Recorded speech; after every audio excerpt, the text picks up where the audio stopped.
حديقة التجارب الحامة في العاصمة الجزائرية.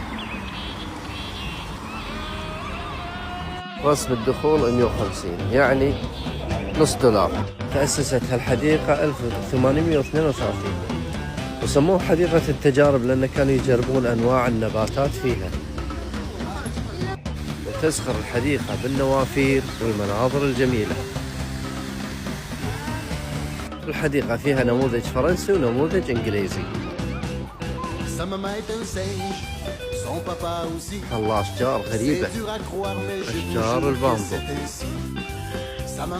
مساحة الحديقة 32 هكتار.